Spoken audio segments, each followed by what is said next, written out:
Саламатсыздар ма достар? Менің аты жөнім Спанкулов Маулен, мен заңгермін. Бүгінгі видеомыздың тақырыбы қалай 50 мың теңгеге мемлекеттен алуға болады. Бұл ақшаны кім қалай алатыны туралы аз ақпараттар болатын. Қазіргі таңда жаңа ақпараттар осы шығып жатыр. Сол бойынша сіздермен бүгін осы бөлісетін боламын. Видеомыз негізі осы қысқаша да, бірақ негізі қысқадан нұсқа айтып кететін боламын. Осы тақырыпқа өтпестен бұрын достар, менің YouTube каналыма, Instagram парақшама тіркеліп кетіңіздер. Алдында осы 42500-ге, сонымен қатар осы заңға сәйкес басқа да жаңалықтар менің YouTube каналым арқылы осы біліп жүретін боласыздар. Ал енді 50 мың теңгеге қалай заявка беру керек? Осы туралы сіздерге видео нұсқаулық дайындап қойдым, соны тамашаласаңыздар болады. Осы видеоның астында заявка тастаудың ссылкасын қалдырып кеткен болатын, соған өтіп заявкаларыңызды жібересіздер. Достар, міне біз Нұр Отан сайтына кірдік. Осы жерде ең үстінде өзіңіз көріп тұрғандай барлығы жазылып тұр. Как подать обращение? Яғни 50 мың теңгеге, яғни заявканы қалай жіберу керек. Бұның астында міне жолдар көрсетіліп тұр. 1, 2, 3, содан кейін барып міне птичка шығып тұр мына жерде. Ең біріншісі, для подачи обращения необходимо авторизоваться на портале и пройти регистрацию. Яғни бұл жерде негізі осы порталға регистрация жасау керек, тіркелуіміз керек. Содан кейін барып осы личный кабинетімізге кіріп, сояқта подать обращение, яғни осы заявканы жібереміз. Содан кейін барып ол негізі ары қарай тікелей партияға барады. Содан кейін барып сіздерге осы статусыңыз шығып тұрады. Яғни осы сізге түсе ма, түспей ма, соның барлығы. Өзіңіз көріп тұрғанда ең астында мына оң жағында зарегистрироваться деп жазылып тұр. Осыған басамыз. Мынаның барлығын толтырамыз бұл жерде. Мысалы, мен өзімді толтырып кетейін, толығымен 97, мысалы өзімдікі 01 24 300 937. Менің фамилиям Спанкулов Маулен Манатбекович, 24 01 1997. Өзіңіздің дата рождениеңіз толық жазасыз, айы, күні, жылы, содан кейін барып өзіңіздің полыңызды мына жақтан аласыз. Электронный почталарыңызды жазасыздар, яғни менікі.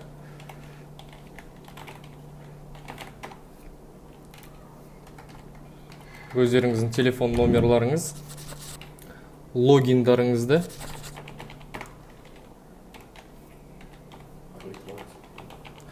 Осы жерде негізі логинді жазған кезде, бұл жерде сандар да болу керек, латынша сонымен қатар негізі буквалар да болу керек.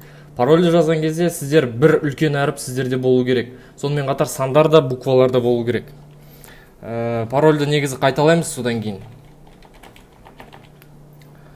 Содан кейін барып ең астында міне я принимаю пользовательское соглашениені басамыз. Содан кейін барып я не робот дегенге осылай галочканы басамыз. Осылай, содан кейін барып ең астында осы сарымен жазылып тұр, зарегистрироваться деген. Соны басамыз. Содан кейін барып осылай біз регистрацияны өттік. Мына жерде жазылып тұр, вы зарегистрированы на e-info Нұр Отан деп тұрады. На ваш email при регистрации отправлено письмо для активации вашего аккаунта. Если вы не получили письмо, нажмите на кнопку дейді. Сіздер бұл жерде енді өздеріңіздің осы почталарыңызға кіруіңіз керек. Почталарыңызға негізі сізге осы письмоны жібереді Нұр Отаннан. Достар, міне мен өзімнің почтама кірдім. Осы почтада ең үстінде міне Нұр Отаннан маған негізі регистрациядан письмо келді. Осыған кіреміз, бұл жерде жазылып тұрады. Для активации вашего аккаунта пройдите по ссылке, указанной в данном письме. Яғни осы ссылкаға басу керек. Сіз өзіңіздің регистрацияңызды өткенді осы подтверждать ету үшін. Осы ссылкаға басамыз, Нұр Отанның қайтадан осы сайтына өтеміз. Өзіңіздің осы личный кабинеттеріңізге қазір кіресіздер. Міне құттықтаймыз, сіздің аккаунтыңыз сәтті қосылды. Осы жерден кіреміз.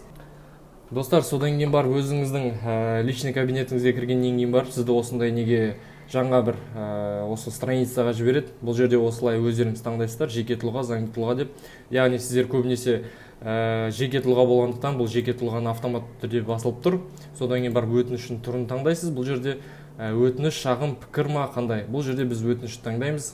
Содан кейін барып азаматтардың қандай санатына осы жатасыздар. Бұл жерде негізі таңдап кету керек. Сіз әскери қызметшісіз ба, қандай сіз негізі өзіңіздің бүкіл нелеріңізді жазып кететін боласыздар.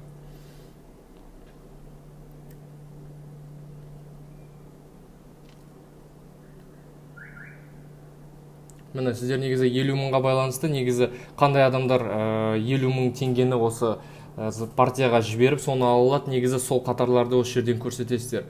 Мысалы, толық емес отбасын таңдайық. Орталық атбарақ. орталық аппарат. Бұл жерде негізі өзіңіз таңдасаңыз болады. Ақмола облысында ма, қайсына жібересіз? Мысалы, мен Алматы қаласынан, Алматы облысы, Алматы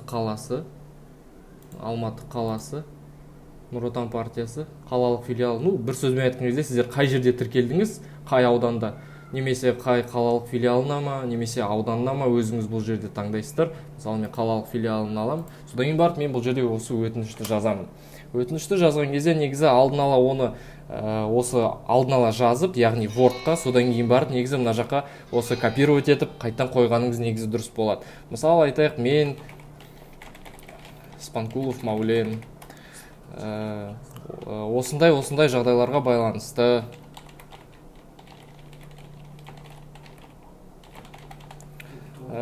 деп негізі барлығын осы жерге толықтай осы жазып кететін боласыздар. Сіздер негізі осы файл тіркеңіз деп тұр ең астында. Бұл жерде мысалы сіз өзіңіздің жағдайыңызға байланысты документтерді тіркейсіз. Яғни сіздер осы инвалидтік жағдайлар болса, мүгедектік және сонымен қатар осы жалғыз басты аналар болса, соның барлығы негізі бүкіл документтеріңіз болу керек. Документтеріңіз болмаса, негізі сіздерге бұл 50 000 теңге берілмейді. Осы документтеріңіздің барлығын сканировать етіп, содан кейін барып осы файлға жүктейсіздер. Мына жерде жазылып тұр файлды жүктеу деген. Яғни соған басасыздар, содан кейін барып өзіңіздің документтеріңізді компьютерден таңдап соған басасыздар. Астында өзіңізді таныстырыңыз, яғни осы менің аты жөнім барлығы негізі бұл жерде жазылып тұр. Өйткені бұл личный кабинетте біз осы тіркеліп кеткен болатынбыз. Пошталық мекен жайымыз. Біз қай қаладанбыз, яғни осы Алматы қаласынан, яғни сіз өзіңіз қай қаладан боласыз, қай облыстан боласыз, соның барлығын таңдайтын боласыздар. Аудан, содан кейін барып көше, үй барлығын толтырасыздар, содан кейін барып негізі өтінішті жібересіздер. Өтінішті жібергеннен кейін негізі сіздің осы бүкіл заявкаларыңыз өтті деген сөз. Бұл жерде негізі сіздің жұмысыңыз осымен бітті. Осы ең астында содан кейін барып өтінішті жолдау деп тұр. Осы өтінішті жолдауды басқаннан кейін сіздің өтінішіңіз осы партияға ары қарай негізі жіберілетін болады. Негізі содан кейін барып сіздермен осы Нұр Отан партиясы өздері сіздермен хабарласады. Назар аударғандарыңызға рахмет, сау болыңыздар.